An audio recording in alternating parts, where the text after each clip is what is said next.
Blackpool gangs had long had connections with organised crime in both London and Glasgow. Blackpool, with its crowds, boarding houses and overworked police force, was a good place for them to hide. There was a ready-made criminal infrastructure waiting to welcome criminal visitors. There were hotels, boarding houses and nightclubs. It is likely that Preston's The Jewellers in the Strand, which connects Talbot Road to Queen Street, was targeted because of this connection. The gang members drove north from London in 2 cars, a green Triumph and a bronze Ford that had recently been stolen. The Ford was to be used as a transfer vehicle. The leader of the London gang, Frederick Arthur Sewell, 38, was a successful businessman. Fat Freddy had a car-dealing business, flats and umpteen girlfriends to boot. He liked to present himself as a country squire, the default identity of most gangsters. The rest of the gang were Charlie Haynes, 38, who owned a nightclub in King's Cross, Johnny Spry from Streatham, Dennis Bond, 43, from Clapham, who had just served 7 years for armed robbery, and Tommy Flanagan, 43, from Hackney. The gang had 4 weapons: a sawn-off single-barrel 12-bore shotgun, a 32 caliber Star automatic pistol and 2 38 caliber revolvers. The gang found a boarding house to stay in whilst they studied the jeweller's movements. At 9:30 on Monday, the 23rd of August 1971, they burst in. Sewell was the first, brandishing a shotgun. Speed and terror were the order of the day. A getaway car, the Triumph, was waiting in Queen's Square.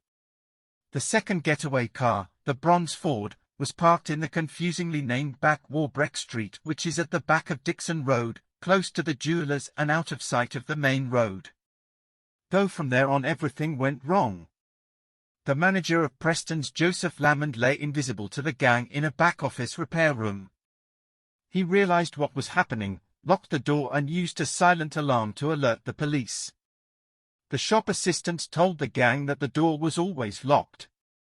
A local fireman named Ronald Gale had seen the gang emptying trays of jewellery through the window and asked a nearby shopkeeper to call the police, and then proceeded to enter the shop himself. Freddie Sewell, the gang leader, knocked him unconscious. He probably thought he was a policeman. Sewell was the last to leave the jewellers, awkwardly carrying a sawn-off shotgun and a case full of jewellery.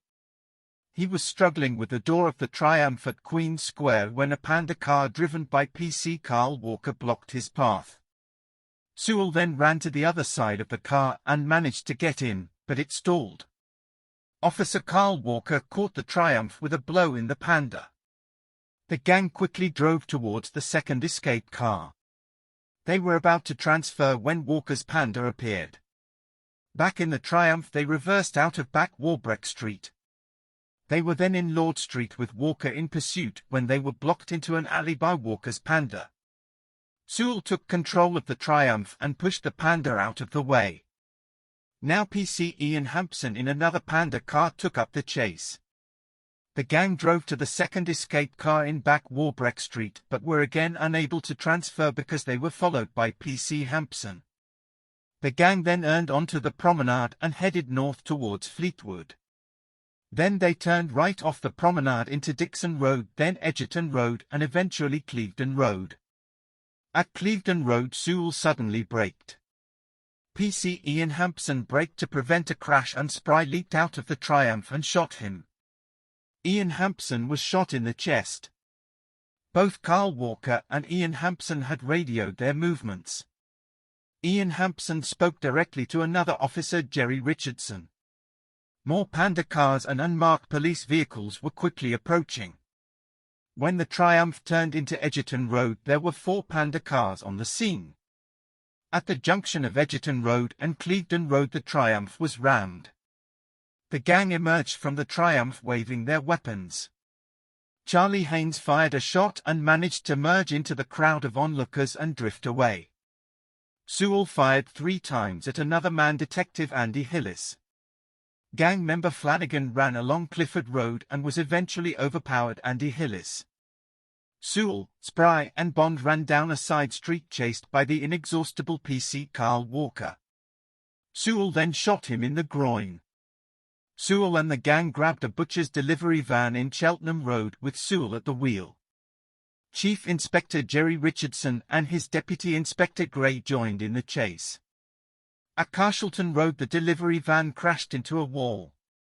Police tried to keep the rear door shut, but Sewell emerged and Spry and Bond escaped running down an alley. Gary Richardson grabbed Sewell. "Don't be daft." Sewell then fired twice. Sewell then seized a grey Morris van and drove off once again. Spry and Bond were chased by DS Ken McKay and DC Ted Hanley. Spry pointed a weapon, but it misfired. Ken McKay drove at Spry and managed to clip him, but Spry ran off. McKay drove at them again and hit Bond hard, but he also ran off. Hanley then hit Bond with a broom handle, breaking it over his head. McKay proceeded to launch himself at Spry. Both Bond and Spry were eventually arrested. 3 of the gang members, Spry, Bond and Flanagan, were now in custody, though Haynes and Sewell were still on the run. 3 policemen had been shot in total. An ambulance rushed Chief Inspector Jerry Richardson and Carl Walker from the scene, but Richardson died 90 minutes later in Victoria Hospital. Sewell returned to his flat in Cocker Street to remain in hiding. The remaining members of the gang still at large picked him up. Sewell hid in the boot and they made their way north through minor roads and then to the Lake District and turn the M1 to London. Soon after, thousands of people later lined the streets for Jerry Richardson's funeral at St. John's Church, where he had been married 15 years earlier. At Mrs. Richardson's request, Gary Richardson was in an open coffin in full uniform. Sewell was later arrested after 45 days in hiding in Holloway, now sporting a beard, in an attempt to evade capture. Rumor had it he was betrayed by the criminal fraternity, who were fed up with intense police activity surrounding their activities. He was taken back to Blackpool and with the other gang members and tried in Manchester. He was sentenced to 30 years in prison. In Blackpool at the time there were numerous petitions for the return of the death penalty. At his trial, Sewell said of Richardson, "He was too brave. He just kept coming." Sewell eventually sold all his business interests and commenced property dealing. He made more than £1 million. He was later released in 2001. Sewell was the same age as Jerry Richardson. They were both successful, ambitious, and intelligent. They were both natural leaders. They were determined and had the confidence of leaders. Fate and chance put them in a situation, but with tragic consequences.